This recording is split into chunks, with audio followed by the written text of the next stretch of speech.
साथियों नमस्कार, मैं दिनेश कुमार सिंह एक नया विषय लेकर के आपके समक्ष उपस्थित हूँ। आयुष्मान भारत योजना के अंतर्गत इम्पैनल्ड हॉस्पिटलों को कैसे जानें।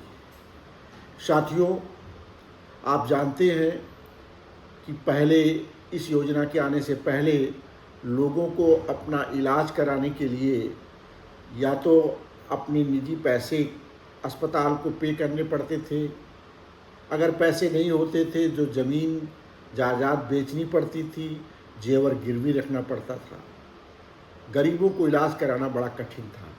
लेकिन वर्तमान भारत सरकार ने एक योजना शुरू की, आयुष्मान भारत योजना, जिसके अंतर्गत जो गरीब परिवार थे उनको आयुष्मान भारत का कार्ड दिया गया और उस कार्ड के आधार पर साल भर में 5 लाख रुपए तक का जो भारत सरकार की इस योजना है उसके अंतर्गत फ्री मुफ्त इलाज करा सकते हैं। लगभग 50 करोड़ पॉपुलेशन इससे लाभान्वित वर्तमान में हो रही है।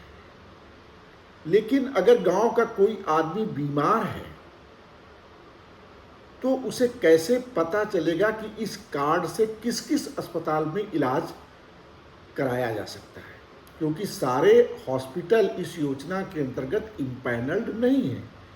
केवल इस योजना में जो इम्पैनल्ड हॉस्पिटल हैं उसी में इस कार्ड के आधार पर मुफ्त इलाज हो सकता है। तो सबसे बड़ी कठिनाई थी उस अस्पताल के बारे में जानना। इस कार्ड से यद्यपि पूरे देश में कहीं पर भी इम्पैनल्ड हॉस्पिटल में इलाज हो सकता है, लेकिन अस्पताल आसपास कौन है और किस बीमारी के लिए कौन सा अस्पताल ठीक है, इसको भी तो जानना जरूरी है।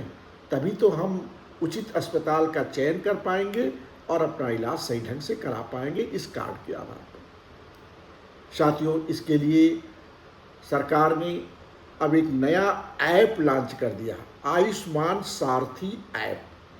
इसको आप गूगल प्ले स्टोर से अपने मोबाइल पर डाउनलोड कर लीजिए और इस ऐप के माध्यम से आपको आपके ज़िले में कौन कौन से हॉस्पिटल प्राइवेट और सरकारी इम्पैनल्ड है उनकी जानकारी हो जाएगी। आपके किस ज़िले में, किस प्रदेश में, किस स्थान पर कौन से अस्पताल इम्पैनल्ड है, सबकी जानकारी इसमें मिल जाएगी। यह भी जानकारी मिल जाएगी कौन अस्पताल किस बीमारी के लिए स्पेशलिस्ट हॉस्पिटल है, स्पेशलिटीज़ उसमें कौन कौन सी उपलब्ध हैं। तो इससे आप बीमारी के आधार पर कौन सी बीमारी है उसके हिसाब से आप अस्पताल का चयन, जानकारी भी प्राप्त कर सकते हैं और चयन कर सकते हैं और उस अस्पताल में जा कर के आप इस कार्ड के आधार पर मुफ्त इलाज करा सकते हैं। यह आयुष्मान भारत योजना के अंतर्गत जो ऐप जारी हुआ ये बहुत ही उपयोगी होने वाला है। सभी प्रधान भाई हमारे, पंचायत सचिव, आशा, आंगनबाड़ी, एएनएम, लेखपाल, गांव के सब लोग, सभी जनप्रतिनिधि अगर इस ऐप को डाउनलोड कर लें तो गांव के लोगों का मार्गदर्शन कर सकते हैं कि अगर उन्हें कोई बीमारी है तो किस अस्पताल में जाना चाहिए उन्हें और कौन सा पास का अस्पताल है जहां आयुष्मान कार्ड से मुफ्त इलाज हो सकता है। तो सभी से अपील रहेगी कि इस ऐप को अपने मोबाइल में डाउनलोड करके रखिए। अभी ये ऐप एंड्रॉयड मोबाइल पर ही उपलब्ध है, लेकिन जल्दी ही सभी तरह के सिस्टम पर ये उपलब्ध हो जाएगा और इसके आधार पर आप स्वयं भी इसका लाभ उठा सकते हैं और दूसरों को आप गाइड भी कर सकते हैं। मुझे आशा है कि इस जानकारी से आपको बहुत लाभ होने वाला है, लेकिन लाभ तब होगा जब सबके मोबाइल पर ये ऐप हो।